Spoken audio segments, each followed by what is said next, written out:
Hello everyone, I just wanted to come here to give you a little update on how the seedlings are doing. They're growing super fast. Those are the snapdragons, they're huge. Some of them are super tall, like this guy over here. And they kind of are sort of branching naturally. I've read that if you keep them outside, if they're growing in the cold, that can also work as a pinching and they could start branching sooner. I don't know, might happen, it might not, but I'm not pinching this. I want to have early flowers, so I'm just gonna plant them in the garden as is. Now, all of these flowers that are acclimating here are cold tolerant. I have been taking them in and out during the day. I put them out here if it's a nice day to get used to the elements outside, and then bring them back inside at night so they stay nice and cozy and don't have to go to the super cold temperatures when it starts dipping down after sunset. So those are pretty much acclimated. I would like to plant them this weekend if I can. I will try, but before I do that, I want to show you guys everything that is currently growing out here right now. Here is how everything else is looking. This is the straw flower that we separated together. Look how much growth this has put on already. It's incredible. This is on the 38 cell. Remember, I moved from this little 72 cell to a 38, and as soon as I gave it more space, it's just growing like crazy. It is almost getting too big even for these big trays here. Straw flowers were very cold tolerant in my garden last year. That's why I thought to put them early, but someone told me to wait, not to do it, try to hold a little bit more. So I'll decide if I will pot them up one more time before I put it out, or if I'm gonna try to run an experiment and do it anyway since I have started this many. I have the feverfew in here. This is the tetra white variety. This one is the apricot straw flower, and this guys are looking good too, but they're starting to get shaded by these other guys. There are 3 calendulas in here. This is a calendula. It's really big, but not as big as these guys here. They were starting the same day, but these had more space to grow since the beginning, and they're looking very, very big. Let me put my hand here for reference so you guys can see how big those really are. These are cold tolerant and might be going out to the garden soon, but I just checked the roots the other day and they do not look root bound yet. Looks like they're still happy with the amount of space they have, so I will figure out if I'm going to put this out. Over here I have some stock. This is the one that I also worked on the same day that I separated those. You can see that the ones that I kind of messed around with the roots are not looking very great. The ones that I left alone are looking a lot nicer, so we'll see how these ones are gonna go. I also filled that other cells that are empty with some more soil. I transplanted some more stock that I had in smaller cells, and they are kind of yellowing, so I'm not sure. I did fertilize them once, and I'm thinking that should be enough. Hopefully they will put some healthier growth from now on. This is the phlox. Look how big this phlox is too. I might have to pot this up too. I know the guys don't like root disturbance, so I was trying to get them from here straight to the garden, but I'm afraid that now they're getting too big for this, and it will suffer a bit if they stay here longer. This basil here is just growing the same tray of the snapdragons. I also need to take them out and pot them up, putting them in little individual containers like those. So I'll work on that. And here I have some other things I've been leaving outside. I've started some white dill. This is for flowers, for cut flowers for the wedding. I don't know if it's too early, but I tried anyway. I might start another batch. I was afraid that those are going to take a long time to germinate, but no, they germinated just fine, and they are growing really fast. So I have some white yarrow here too, probably for upstate. I didn't think they were going to germinate so well too, but they did, so we'll see what I'm going to do with those. There's some poppies in the back, more yarrow, more of the dill. I sold them in smaller trays and then transplanted them to here individually. That's why there's so many.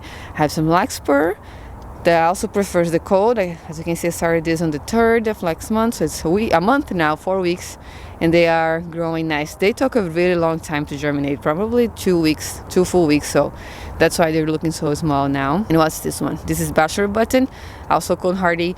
All of these here have actually been sleeping inside here. I take these guys back inside with me at night, but these ones here, for the past couple nights, I have zipped this up and left it in here, and they seem to be doing just fine. The peas are now living outside. They're fully acclimated. They're actually growing too fast too and starting to put some tendrils. Those are sweet peas, not edible peas. Those are just for flowers only. They're actually poisonous if ingested, so this is only for cut flowers. And they're sending some tendrils out, and I'm going to plant these on my trellis in the plot in the weekend too, hopefully. And over here we have poppies. Those poppies are getting way too big for these cells, and poppies also don't like to have their roots disturbed. So I really need to go ahead and transplant those. This one is the cream peony poppy, and that one is the black peony poppy. They're both from Breaker Creek, and they're doing really nice. And I have some champagne bubbles here. They're not doing that great. These guys are not happy. They're looking a lot worse than the ones there, which are not looking super happy too. So I probably need to get these out of here and put it in the ground soon too. Let me see. I started this on January 15th. Look at the difference between those two. We only have 3 more weeks into spring, but because I have seen that those guys have been happy here even with the colder temperatures, I am more confident to put them outside now and transplant them. I have started more seeds. I'll show you guys that when I go down there. And once I'm done planting this weekend, hopefully I'll have some space here, and then I'll start acclimating the lettuce to be planted in the Greenstalk. So the snow has mostly all melted now from the beginning of the week, and I decided to plant the rest of my vernaculars in the bed. And there's a little bit of stock in there too. So I just want to show you guys how they're looking like today. They were sitting outside, so they're fully acclimated, and I fully opened the hoops now during the day to get good airflow in there because the soil is kind of wet because all of this snow. Look at this. This bed is almost fully planted. If you missed last video, I mentioned that I was having some gnat problem. That's why I have all those little sticky traps in there. I just noticed I caught a regular fly in this one here too. Now if the bees were out, I wouldn't keep them out here while this is open because I don't want to get any bees trapped in there or anything. But it's super early in the season, there's only flies around. That's why I'm okay with leaving them open here. But I usually only have gnats problem super early in the spring. That happened all the 3 years that I've been gardening here. Once you bring soil in, it's really hard to know if you have gnats in there or not, especially with compost. I get compost from different places here in New York City. So in my experience, I always kind of get them in the beginning of the season. But it's okay, I have never noticed a lot of damage in my seedlings from them yet. In the first 2 years I kind of got scared, but nothing really happened. So this year I have a little bit more peace of mind about them. There's tons of organic matter in the soil, so they can go ahead and eat all of them. Actually, it's not the flies that eat, the little tiny flies, the fruit flies, or how you call it, but they're gnats. It's the larva. So the soil usually comes with eggs, and then the larva hatches and it eats underneath. It can eat the roots of the seedlings and some other things, and then becomes those little flies. But because I have tons of organic matter here, I have leaves underneath this compost and a bunch of the roots from last year's crops, I'm thinking they are going to be okay. As you can see, the plants look super healthy. No one really looks damaged or anything. Everything, it's looking pretty fine. I'm so happy to have a full planted bed right now in early March already. Can't wait to see the progress. The last thing outside here are the Greenstalks. As you can see, this kohlrabi is putting lots of growth. It is growing nicely now. Took the ones that look a little damaged out, but these two are looking a lot better than this. But this still has some new growth, so I think it might catch up. I'm very curious to see if I'm gonna get any more bulb growth.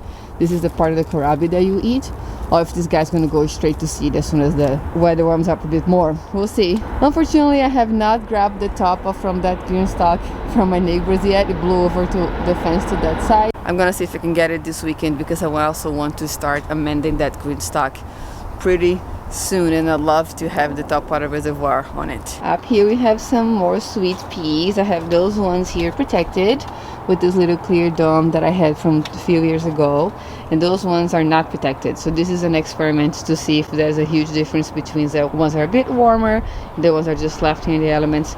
Once I made that little snow video, I forgot to show them, but they had snow all over and they just came back up. They are doing fine. So at this point, from what I was reading too, at this point you don't see as much growth on the top of the sweet peas, but what they're really doing while it's still cold is putting a lot of root growth and getting strong. From when the temperatures start warming and the daylight increases, they will put lots of growth and be a bit healthier and stronger plants. So let's see if that's going to work. That's why I say to my sweet pea guide that came with some of the seeds that I got, say that they prefer the cool weather and they should be planted out super early. Before we go downstairs, let me show you guys this beautiful daffodil arrangement. I actually got this from the plot. I went there yesterday and it was a little snowy, had some snow in the ground, but I also decided to grab some daffodil buds and put them in water. Apparently the warm weather forces them to bloom super fast, so they were just tiny buds. I can put a picture on the screen yesterday, and then this morning they just woke up like this. Gorgeous. I love it. This just made me so happy this morning. I want to get more already. And these little branches are just from my pear tree. I also heard that you can force them to bloom. So as you can see here, this guy also looks like it's opening up. So maybe I'll have some little blossoms in there. Not sure if they're gonna bloom while these are still alive, but I am curious to see. Before we go downstairs, let me just warn you that sometimes when I go down there, my microphone gets a little static noise. I have no idea how to fix that. I've tried to unplug and plug it back and do a lot of stuff. Didn't really seem to help. I only really notice when I'm editing because that's when I can hear the static. So if that happens this time, I apologize in advance. I still think it's important to go down there and show you guys what's happening, so let's go take a look. This is how the grow rack setup looks right now. You can see a little movement in there. It's because I put this fan here, this old fan that we had, just to get some air circulation and help getting them nice and strong. Let's start again with the lettuce because I'm super excited about this. Look how beautiful everything looks. Look at this, so nice and healthy. I put it down here so it's easier for me to talk about and show you guys. There's not a lot of space in between the lights and it's hard for me to pull, but here it is. Luscious, gorgeous, beautiful. I also do this on them sometimes to help them getting strong stems as well. Stress them out a little bit, it's good for them. And overall, as you can see, we had pretty good germination, pretty good and even, other than these guys. So last time I did the little tour here, I showed them and only a couple of them had germinated, so I threw a bunch more seeds in here and you can see that they germinated as well. Even those guys that I thought it was a lost cause because it took forever, some of them are coming up, but they're a lot behind than these guys here. I think it's because the seeds are older, they're about 2 years old, because last year I sold this butter crunchy lettuce together with the Merlot and they came out at exactly the same time and they were looking the same when they started to grow. So the Merlot lettuce still look nice and good. This is the Lennox lettuce. It's very pretty. They're both gonna turn red when I put them out in the sun. The purple lady bok choy already gets purple even being inside. And then I have all of these greens in here. I have some arugula. This is the Mizuna. This is the Jimisai. And some of they're getting shaded by these guys. I gotta cut this out soon, but this is the chard that I'm also gonna cut as baby greens. Some Japanese mustard and kale mix in here. That's my little salad bar. These guys are going to transform the Greenstalk like I did last year. I had such a success with the Greenstalk last year with the leaf planter, so I'm really hopeful that this year I'm gonna have lots of greens again. I'm gonna start acclimating this as soon as I plant those other guys out. They're coming back up here. There's not as much interesting things going on, but this is the remaining of the ranunculus. They're still here. I gotta find a home for them. Probably gonna plant it at the plot. And then I have some of the other things that are going to be for the wedding and for the upstate. This is the eucalyptus, is doing good, and a few other flowers there. Up here I have more flowers this is for the wedding too. And these are also for the wedding. These are always snapdragons. And then I also up-potted the rudbeckia. These are growing much slower than the others after I planted at the same time, but they're putting some growth now, and those are also for the wedding upstate. Even though I started them just as an experiment, I'm thinking that I could just try to grow them big and keep up-potting them to get them super head start for July. We'll see. I'm gonna transplant the stuff upstate, the cold tolerant ones, in April already, so it might work out.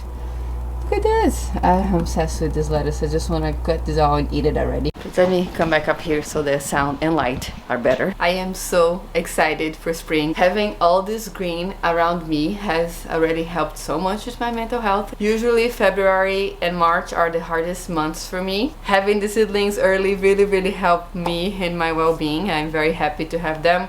I already feel better. March is also my birthday month, which I was always sad since I moved here that my birthday is now in the winter. When I was in Brazil, it was in the summer because we're in a different hemisphere down there, and in Hawaii it didn't matter because the temperature was the same the whole year. But then the past 5 years almost, I have been regretting that my birthday is in the winter. Other than the last year though, last year I started my tomato seeds on my birthday, and that already made me feel a little happier, especially with all of the success that we had with tomatoes last year.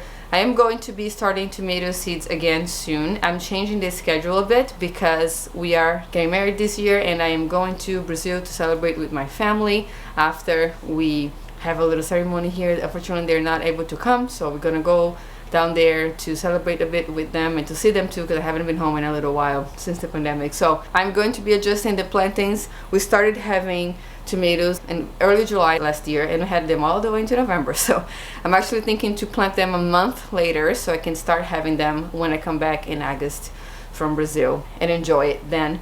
Anyway, but I'm going to start a few things for the seedling sale. I was kind of unsure about it, but I did a little poll on my Instagram and 18 people said they were interested. I thought like 2 or 3 maybe would reply, so that's pretty good. I'm thinking to grow some cherry tomatoes, maybe some sungolds, because everybody always wants those, some black strawberry tomatoes because they're my favorite last year and they look amazing. I think it would be cool to have that variety too. It's something that you usually can't find in the farmer's market or in the big box store. And I'm also gonna thinking to maybe start some Black Beauty and some Consolito Genovese since they did so good in my garden last year, and maybe some Ananas Noir. I'm still trying to decide. I have to decide in the next couple weeks because the ones for the seedling sale I do want to start on March 14th, my birthday again, because I want the people that are going to grow them to have the same success that I had last year. So I will have to decide soon. I'll keep you guys posted. A few of you guys say that you have interest here too on the comments section down below.